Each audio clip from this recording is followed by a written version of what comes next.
¿Qué onda? Yo soy Montserrat. Hola, yo soy Andrés. Hola, yo soy Julie. Y pues yo me dedico a ser psiquiatra. Y por acá estoy en el área de la psicoterapia. La Julie también está en la cuestión de la psicoterapia y en la atención hospitalaria.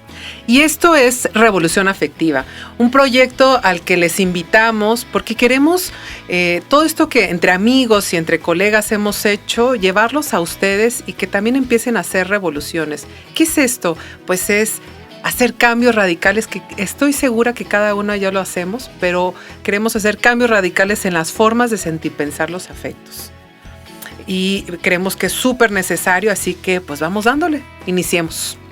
Y para comenzar, les vamos a lanzar, ojalá que se lo puedan llevar y aquí les vamos a decir algunas cositas, pero quisiera que nos compartieran cómo es que creen que aprendemos a descuidarnos. Y yo les daré como un pie por ahí decirlo, que me parece que podemos hablar desde el género. Y hablando de que yo nací mujer y en la consulta escucho muchas voces de mujeres, podría compartir que muchas de nosotras empezamos a tener una visión de cuidar a partir del maternar. Entonces, a lo largo de toda nuestra vida es maternar muñecas, hermanos, papás, novios, esposos, los nietos, la casa. Y de alguna forma, eso es una forma de controlar, ¿no? De tener como todos en el rebaño, por así decirlo. Y creo que en todo esto que acabo de nombrar, jamás está el autocuidado. Y creo que hablar de género es algo mucho más amplio, ¿verdad, Gaeta? Ay, sí, te fuiste bien recio con todo esto del género. Estoy emocionada. Y del binarismo, pero es súper necesario y súper concordamos. Y lo digo en plural porque hemos sostenido muchas conversaciones con respecto a cómo vamos reconociendo y anunciando las emociones, pero cómo hay un tema ahí de cuidados que de manera general, más o menos en nuestra experiencia como profesionales, y es algo que me ha tocado también observar, es que muchas de las sesiones, acompañamientos, grupos, terminan siendo sobre temas que aparentemente son básicos del cuidado, ¿no?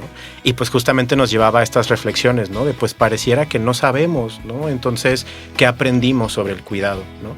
Y estos patrones con respecto a cómo una parte de la población educada hacia lo femenino y cómo otra educada hacia lo masculino, nos vamos relacionando con los cuidados, pero con este tema de observar quién nos cuida, observar de qué manera necesitamos cuidados. A mí me parece muy, muy interesante y me parece central para acercarnos al bienestar. ¿Tú qué piensas, Julie? Me parece muy interesante esto que estamos compartiendo, puesto que los acompañamientos que creo que realizamos, el tema o el eje central, si vamos como desmenuzando la atención, es el tema del autocuidado. Pero creo que es bien interesante cuando nos damos cuenta que tenemos un aprendizaje muy interiorizado de descuidarnos. Entonces, qué bonito es poder reaprender a través de nuestra narrativa qué estrategias pudiéramos generar para cuidarnos, pero necesitamos partir desde el inicio, ¿no? Desde cómo surge a nivel individual, familiar, social, educativo, nuestro propio descuido. Y como dice Monse, también partiendo del género, en mis acompañamientos he visibilizado esto, ¿no? Como las mujeres hemos aprendido a través de los linajes familiares a dirigir nuestro cuidado hacia los otros. Entonces, mirando hacia los demás, de pronto pareciera que nuestra propia mirada se nubla, se desvía. Estamos en un contacto que está hacia afuera. ¿Cómo ven esto yo decía de los ojos, ¿no? Que el ojo siempre ve hacia afuera. Y una analogía que me encanta hablar en el tema de autocuidado es un ojo que se le pone un espejo y mira hacia adentro, ¿no? El tema de volver a mirarnos. ¿Cómo ven esto de la mirada hacia adentro? Creo que hasta aquí vemos cómo el descuidarnos es mucho en la crianza, mucho en los aspectos sociales, y vamos normalizándolo. Y algo que me toca también escuchar y ver en mi vida es que pues va generándose un sentido de alta autocrítica y alta autoexigencia. Y eso es una voz interna que no va a cuidarse a sí misma, sino se va a criticar, va a no ser reflexiva, va a ser muy juiciosa. Y entonces vemos otro ámbito del descuidarnos que va a ser, pues como empezamos, que es ir a la escuela, ¿no? No solamente en la casa, con la familia, después empezamos a la onda de la escuela, y en la escuela va a ser el que lo importante es la calificación, porque a veces uno se siente con un bajo autoconcepto o baja autoestima, y entonces es debo de, ¿no? Si tal vez no aprecio mi cuerpo, ¿no? O no aprecio de haber escuchado, haber recibido violencias en mi familia, pues en la escuela sí la voy a armar, ¿no? Y sí voy a tener buenas calificaciones. Y creo que en esta manera de sacar un 10 vamos descuidando nuestros cuerpos, vamos descuidando nuestras necesidades.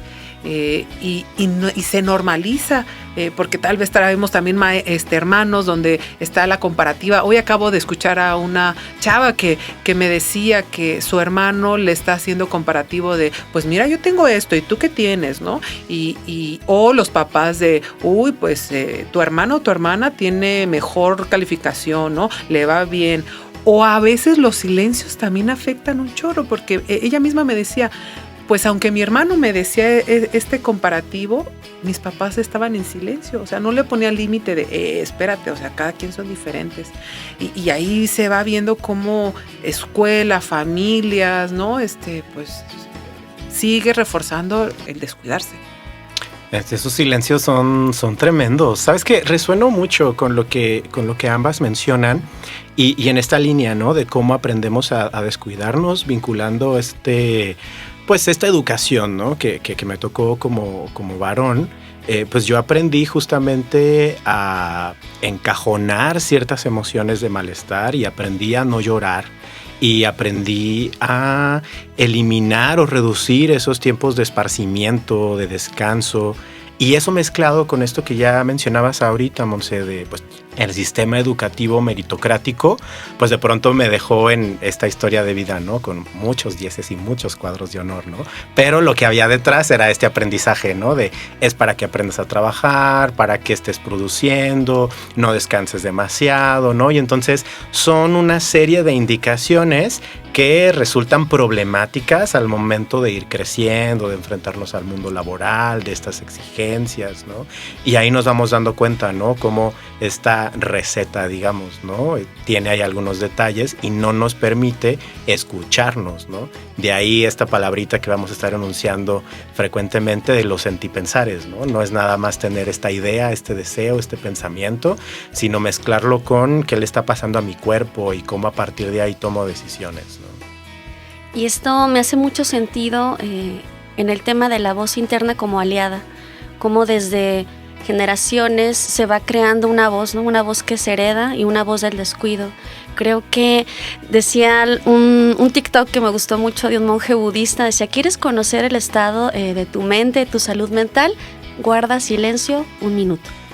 Y es bien fuerte, ¿no? Porque si lo hacemos y guardamos silencio, de repente empiezan a surgir esos discursos, esas narrativas donde son autoexigentes, son difíciles y no puedo, no sirvo. Y estos discursos internos los replicamos, pero se van creando. Entonces, esta voz autoexigente la llevamos a la vida diaria, la llevamos a la escuela, al trabajo, en nuestras relaciones, y es justo esa narrativa interna que requeriría cambiarse. Me mueve mucho porque en los acompañamientos es esto, ¿no? Es este tema de cómo pudiéramos volver a nuestra voz interna, una aliada que nos dijera pausa, ¿no? Haz una pausa, cuídate, mírate, reconéctate.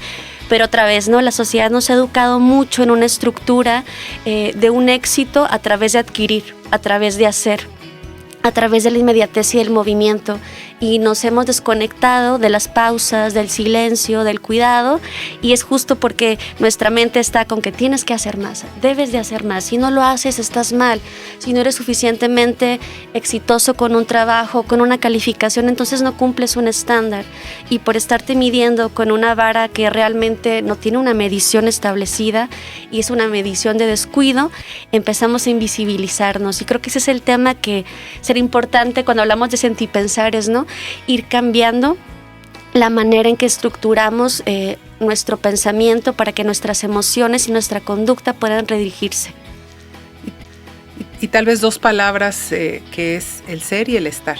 Sin ser onda acá muy profunda ni nada, sino creo que muy sencillo cuestionar cómo normalizamos solo hacer tener, si se fijan. Todo esto que hemos hablado es debo de hacer, debo de tener, y mucho es tener cosas materiales, pero a veces los cuerpos también los hacemos materiales, y en cambio no escuchamos lo de ¿qué realmente necesito? ¿Estoy realmente en este espacio disfrutando y estando con las personas que decido, o estando yo?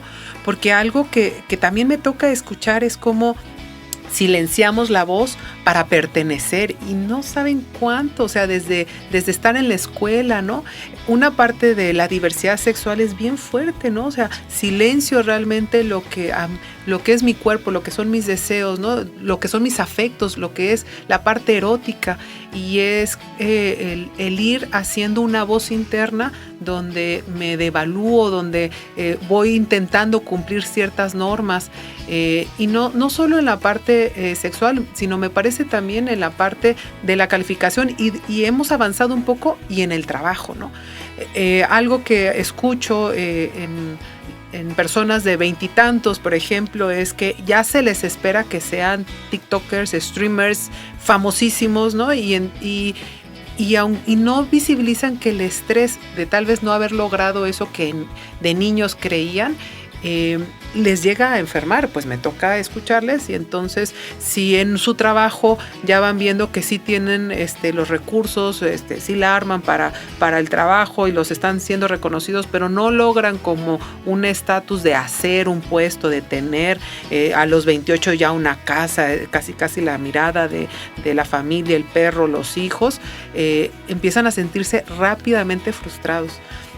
Yo creo que otra de las cosas es que el descuidarnos es porque vivimos la vida tan acelerada en hacer tener que vamos acumulando estrés, y en eso vamos perdiéndonos qué es lo que realmente necesitamos en el presente, porque igual y ya no es, porque igual y me pasó algo que me frenó. Hay gente que se enferma a los 10 y tantos, 20 y tantos, ¿no? Hay gente que cambia de área, que migra, ¿no? Hay gente que le toca ser cuidador de tal vez de alguien de su familia. Entonces, como varios elementos cambian en la vida, y que a veces no actualizamos, ¿no? Y nos vamos volvemos, nos apartamos, ¿no? Como ya no nos sentimos que encajamos. Vean lo que pasó en la pandemia.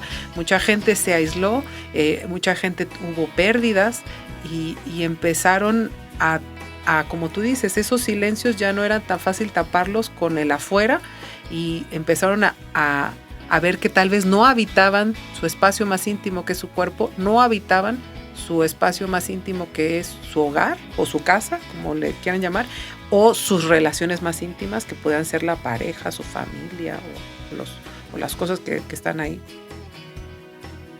Ay, pues yo me siento muy convocado por todo esto que estás mencionando. Levanto la mano y me descuido, porque la neta es que aquí, pues todo el mundo se descuida. O sea, no es que aquí venimos a decirles que somos los super wow, ¿no? Esa es la razón de hacer revoluciones, hacer cambios importantes. Y justo, bueno, enuncio dos elementos, situaciones, ¿no? que nos compartes, pues el tema de la migración, ¿no? Como que lo podemos ver desde diferentes miradas, pero al final es un movimiento, ¿no? Y también un poco esta enunciación de la diversidad sexual, ¿no? O de todas estas maneras de, regresando a lo que decíamos al principio, de no adecuarnos a ese binarismo de género, ¿no? Y creo que justo cuando nos vamos acercando y vamos reaprendiendo el autocuidado, pues vamos visibilizando estas voces, ¿no? Como realmente esto que quería tener, o esta exigencia, realmente a quién le pertenece, ¿no? Como a quién aparece en mi mente, ¿no? Es un tema de cumplir expectativas de mamá, es un tema de el sistema meritocrático de la escuela, ¿no? Es por un grupo en el espacio laboral, ¿no? Y ahí justo vamos encontrando pues nuestras voces, ¿no? Y estas voces que fuimos censurando o que fuimos anulando, ¿no? Como algo también que me he encontrado y me parece interesante, no sé cómo ha sido su experiencia, la sorpresa de personas que acompaño cuando llegan a decir, pero es que no hice nada, solo hablé y por qué me siento mejor, ¿no? Y pues justo hablamos de, claro, porque le pusiste nombre a tus emociones, porque nombraste, ¿no? Y eso te va acercando a, pues a las voces internas, ¿no? Y a tener esta mirada hacia adentro, ¿no? Y bueno, justo esto creo que ya nos da este pie a las maneras en las que nos cuidamos, ¿no? ¿Cuáles son las diferentes maneras que tenemos para cuidarnos y para acercarnos a ese cuidado, ¿no? Un poco ahí metí esta parte de como de la migración, del movimiento. ¿Ustedes qué le agregarían? Pues pienso que en este tema me hace mucho sentido cuando hablábamos un poco esto del tema de tener, y tener, esta inmediatez, esta rapidez, que creo que son fenómenos invisibles, pero que son tan tangibles en el día a día, nos alejan de la reflexión. Nos alejan del presente, de estar aquí, de mirar qué me sucede, y es un poco lo que decían de las voces, ¿no? Voces desconectadas de lo que necesitan. Y si pudiéramos tomar este tema del autocuidado, para mí la pregunta central sería ¿qué necesito en este momento? Y creo que es algo que no nos solemos preguntar en el tráfico, en el día a día, en las escuelas, en casa. ¿Qué pasaría si nos diéramos la oportunidad solo por un momento de preguntarnos, ¿no? ¿Qué necesito en este momento? Creo que por ahí partiría. Me gustaría compartirles algo rápidamente que escribí que da pie a esta parte de autocuidado, tal vez si les ayuda interno, porque creo que aunque he sido una profesional de la salud, siendo primero médica, después psiquiatra y después estudié psicogeriatría, neta que me cayó el 20 del autocuidado, hello, en pandemia. Me cayó, bueno, en 2020, 2019 trabajamos los tres en gobierno y como empezamos a desmenuzar el término, a ver hacia dónde iban las variantes, ¿verdad? Como muy la parte académica, por así decirlo, pero otra cosa es llevarla a la práctica. Y creo que hasta apenas este año estoy haciendo acciones de autocuidado más conscientes, más responsables afectivamente, más responsables con mi cuerpo. Y esto a lo que quiero llegar es que cada quien tiene su ritmo y no necesariamente a veces vemos cuerpos o vemos un estatus, una clase social, ¿no? Y decimos, han de vivir la vida retechida, ¿no? Ni han de tener problemas, ¿no? Si son psicólogos o algo, son cucus o algo así, ¿no? Pero el hecho es de que todos estamos en esta onda de poder caernos 20, por así decirlo. Y en base a eso es que me cayó el 20 porque era Día del Niño, 30 de abril de este año, y entonces tenía ganas de reflexionar y compartir algo a partir de mi voz y las voces que escucho. Y ahí les va, porque espero les guste. El tiempo histórico, el tiempo social y la crianza familiar marcan para cada niña y niño creencias sobre cómo tendría que hablar, vestirse, mirarse o comportarse. Un poco lo que dijimos al inicio, si se fijan. A veces las palabras escuchadas en esta etapa generan heridas que permanecen sin cerrar aún con el paso de los años. Una invitación sería, sería súper chido en psicoterapia, ¿qué heridas traemos cada uno? Porque todas y todos traemos. Para las mujeres, más o menos en cada una inicia una voz interna que puede llegar a ser altamente autocrítica, exigiéndonos perfección y control de las cosas, de las circunstancias o de las personas que nos rodean. Se entreteje, si se fijan, un valor propio de ser insuficiente y pues un poco de valorarnos mayormente por la imagen corporal, y eso nos aparta justo del autocuidado, del reconocimiento, del amor propio, y algo que con Julie y con Gaeta hemos hablado, que el poder mirarnos y hablarnos amorosamente, compasivamente. Y entonces si se fijan, ahora como decimos, es así que si no hacemos esta onda de reflexión, a lo largo de toda nuestra vida tendremos una relación tóxica con una misma, o con uno mismo, o una misma. Y esa voz va a estar reprochando, rechazando, devaluando y estando mucho más en debería ser, ¿no? O sea, no estoy fuera de esa caja, por así decirlo, de esa referencia. Y creo que una invitación que de mi parte haría es que podamos hacer estos espacios reflexivos personales con nuestras redes, en un espacio psicoterapéutico, para vincularnos y cultivar esto que dijo Julie, una voz interna aliada, respetuosa, reflexiva y amorosa, y eso creo que haría narrativas más integrales y nutridas sobre nuestra propia vida. y la gran importancia es cada quien a su ritmo. Y creo que es muy válido hacer pausas, hacer diálogos, y creo que esto, quienes acompañan a niñeces, es súper importante que empiecen a verlo, ¿no? En su referente desde las niñeces, esta voz interna. Fíjate que escuchándote y escuchando este texto que nos compartes, justo les comparto que igual que como tú mencionas, me tocó también acercarme al autocuidado en la pandemia y empezar a cuestionar muchas ideas centrales, ¿no? Sobre cómo funcionaba y el tiempo y demás, ¿no? Y en algún momento me llevó también a reconectar con estos momentos clave de infancia y adolescencia, y un ejercicio interesante, ¿no? Para ir dándole lugar a estas voces, pues fue un poco... Sí, partir de, tengo estos recuerdos en este momento de mi vida, pero lanzar preguntas que no había lanzado, ¿no? De cuando a mí me pasaba esto, yo sentía esto, ¿qué le estaba pasando a las otras personas de mi red, ¿no? ¿Qué recuerdan, ¿no? ¿Qué estaban observando? ¿Qué estaban viviendo? Un recuerdo así específico para aterrizar. Como un poco este ejemplo específico de historias de bullying, que al final ahí se quedaron estas frases, ¿no? Como muy severas a lo largo de mi vida. Además, o moviéndome de esta sensación de, no hubo quien me protegió oportunamente, sí lanzar estas preguntas de, oigan, yo en este periodo la pasé muy mal, ¿ustedes qué estaban haciendo? ¿Cómo les iba en su trabajo? ¿Qué hacen en su tiempo libre? ¿No? Como ya indagar con amistades, con mamá, con hermana, ¿no? Entonces ahí resulta interesante que se van escuchando como estas otras voces, ¿no? Como similares. Ajá, hice el ejercicio con mi familia, fue interesante. Qué chido. En esto que dices...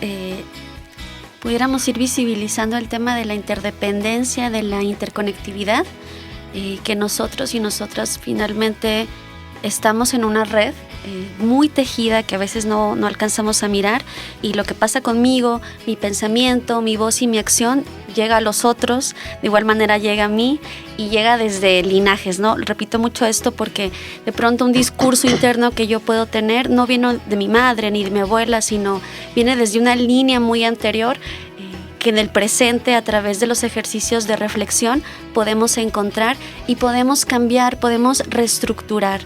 Cuando hablamos del tema del autocuidado, creo que ya inicia un tema de salud mental y es visibilizarnos como seres integrales. Siempre que la gente habla de autocuidado, pensamos en el cuerpo. Haz ejercicio, come bien, come frutas y verduras y esas cosas. Y el autocuidado empieza como viéndonos como seres integrales, ¿no?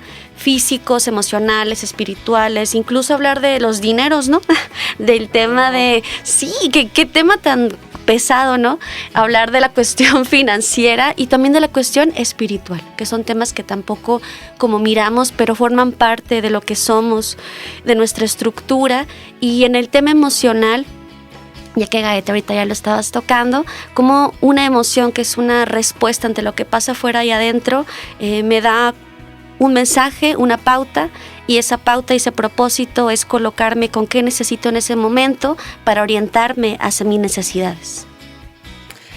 Pues si se fijan, hay un chorricísimo que seguir hablando, y les damos la probadita que en el próximo capítulo queremos ampliar sobre el tema de autocuidado.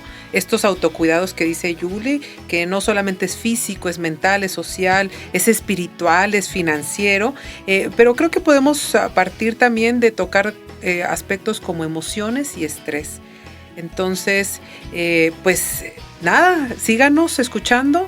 Y espero que les vaya latiendo. Por ahí les vamos a invitar que nos sigan en la cuenta de Instagram, Revolución Afectiva. Y pues seguimos en esta escucha, acompañándonos. Sigamos generando conexiones. Nos encantó que nos acompañaran en esta emisión.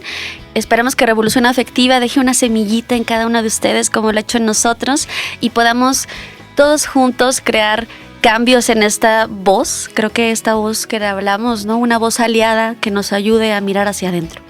Y a seguir poniendo en práctica y viéndole todas estas aristas a esta propuesta del sentipensar y cómo la vamos incorporando en nuestras vidas.